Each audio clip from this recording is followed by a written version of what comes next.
Hello guys, may isi-share lang ako sa inyo.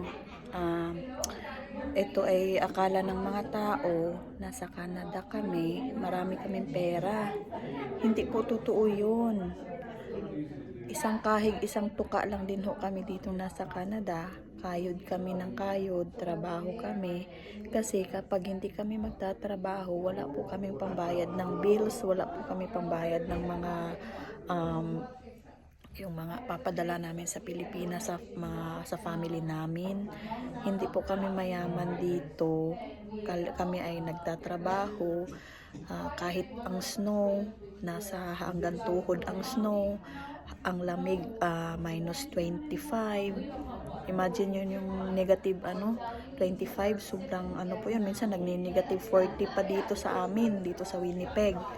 Kaya napakahirap po ng buhay namin dito, hindi po kami mayaman kasi ang ini-expect ng mga tao, yung mga taong lahat kami dito sa Canada, porket nasa Canada, maraming pera, mayaman. Hindi po totoo yun.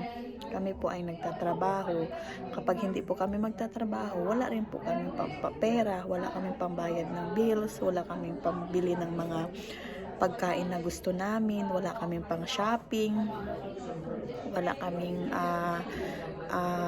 ayun nga, yung mga syempre sa pamilya, lalo na pagka may sakit ang parents, siyempre kailangan namin ng perang papadala sa pamilya. Kaya sana huwag niyong isipin na porket nandito kami sa Canada guys, marami kaming pera, mayaman kami. Hindi po totoo yun. Hindi po totoo yun. Minsan nasubukan kong mag-duty ng I think 16 hours from night duty. Tapos diretso na siya. Nag-night ako ng 11 to 7. Tapos 11 ng gabi hanggang alas 7 ng umaga. Tapos lumipat ako sa isang job ko ng 8 a.m. to 5 p.m. 9 hours yung yung sa day. Kaso hindi ko kinaya.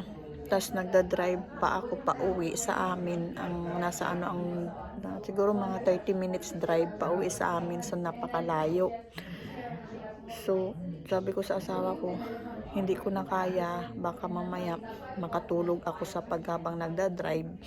Pero sabi ko, hindi ko kayanin yung 5. Kaya nagpaalam ako doon sa client ko na uwi ako ng medyo maaga. So, hanggang alas 4 lang ako.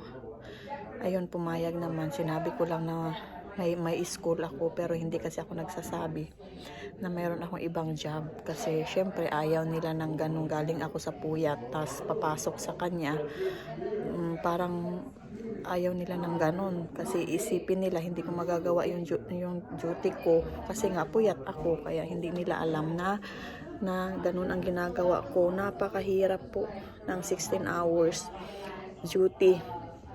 Kaya sabi nila, ang dami namin pera dito. Hindi po, sa sakripisyo, laki ng sakripisyo namin dito.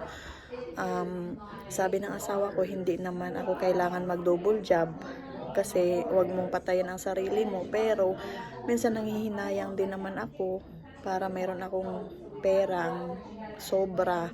May papadala ko sa magulang ko, sa nanay ko, kasi syempre yung nanay ko nagagamot. So nagbibigay ako ng monthly sa nanay ko.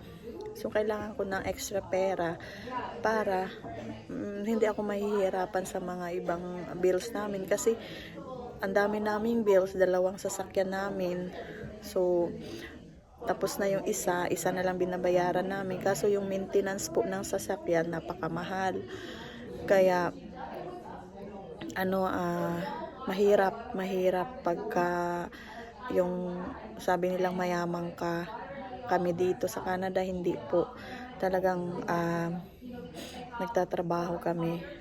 Sobrang swerte lang ako kasi yung trabaho ko healthcare aid, so medyo magaan siya. Yung katulad ngayon, yung alaga ko nandoon, may day program kasi siya ngayon. may day program. Sobrang lamig sa labas, guys. Tumutulo yung sipon ko sa lamig. Kaya hinahatid ko siya dito sa day program hanggang 3:30 kami dito. 10 a.m. to 3:30 yung kanyang day program. So, dito lang ako sa couch papahinga. So, swerte lang ako kasi ganito magaan yung work ko. Pero yung puyat, ang hirap from night duty, tas may ganito pa ako, ang hirap na nakakaano yung puyat, yung wala kang tulog the whole night, tapos mag-duty ka pa ng the whole day. Napakahirap po, guys. Kaya huwag nyo isipin na kami ay maraming pera dito sa Canada, kasi hindi po totoo yun. Tingnan mo sa labas, ang lamig. Parang hindi ka nakakatagal talaga sa lamig kasi yung snow, yung hangin. Imagine niyo yung nasa loob kayo ng freezer. Sobrang lamig, hindi ka makakatagal. Tapos magpo-frostbite pa yung kamay mo pag wala kang gloves. Ayun, swerte lang kahit may sasakyan kami. Yung mga iba nagbabas lang siya, kaso ako malayo yung alaga ko, yung trabaho ko malayo siya, so mahirap magbus. Yung asawa ko rin, ang trabaho niya ay malayo din, kaya nung isa pa yung sasakyan namin, sakripisyo kami na minsan ihahatid ko yung asawa ko sa trabaho niya or ako, depende sa oras ng ano namin. Kaya medyo mahirap yung sitwasyon namin. Kaya kailangan namin na dalawang sasakyan para hindi kami mahihirapan.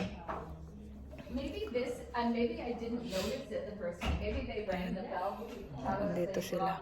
Ayun, guys, bye-bye. Thank you po sa panonood niyo. Sana maintindihan niyo yung buhay namin dito. Kasi yung aking alaga magli-lecture na sila or exercise yata. So bawal na ako magsalita dito, mag-ingay. Ayan. Bye. See you in my next vlog.